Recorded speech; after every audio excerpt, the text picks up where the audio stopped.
Everything is its innate nature is happiness.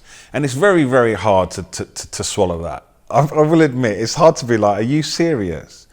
But through this, it's an education really, if anything. This introduction to your innate nature, you will begin to see that without a doubt. Now, one of the things that I say to people which helps the conceptual mind to at least have it as a possibility is that we are made from an orgasm. If you want to look at the biological process, we are made from an orgasm. How can we not be bliss? So there's something there like that. Wow, we're made from this union. And what I'm talking about is a union, but it's the perpetual, timeless union. So in this dialogue, there's only two things that exist. There's awareness, which is the vast power to know. And all humans have this vast power to know.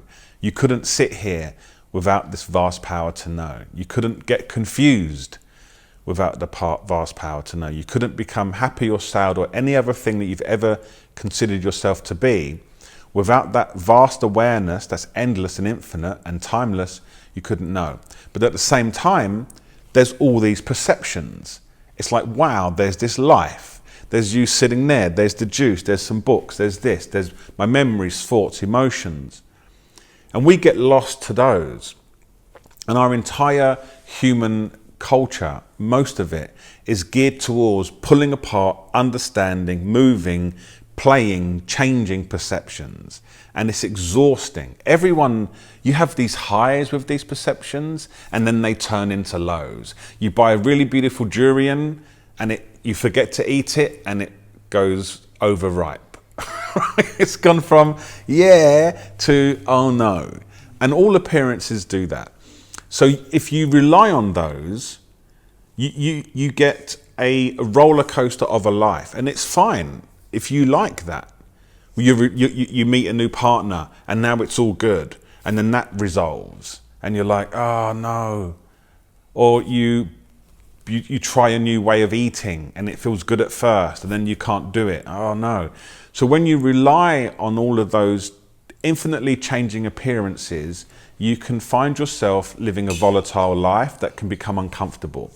So to go back to the main point, the union, this blissful union, is the union of awareness and perceptions. To know all phenomena, you must have awareness. And to know the existence of awareness, you must have phenomena. And that is our true nature if you strip everything you've ever learned back to its basics. So you take away that you've been told you're a man or a woman. You take away that you've been told you're a human. You take away that you've been told that your eyes see and your ears listen, and that we feel with our skin and touch. You take this all away, and what you basically have at the core is an endless flow of energy, of dynamic appearances. Endless flow. I can say I'm feeling this inside, and then that's outside. But that's also an appearance. That distinction is an appearance. As I said the other day, if you're sitting over there and I'm sitting over here, you can say, I can see the appearance of Tobias over there, and here's the appearance of Joe here. But that distance is also an appearance. So it's called the indeterminate nature of appearances. Everything is dependent on another appearance, all the way down to emptiness.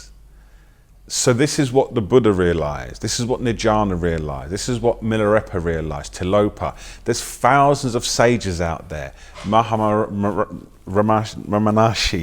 Maharaja, all people you've ever heard of, that's what they realized.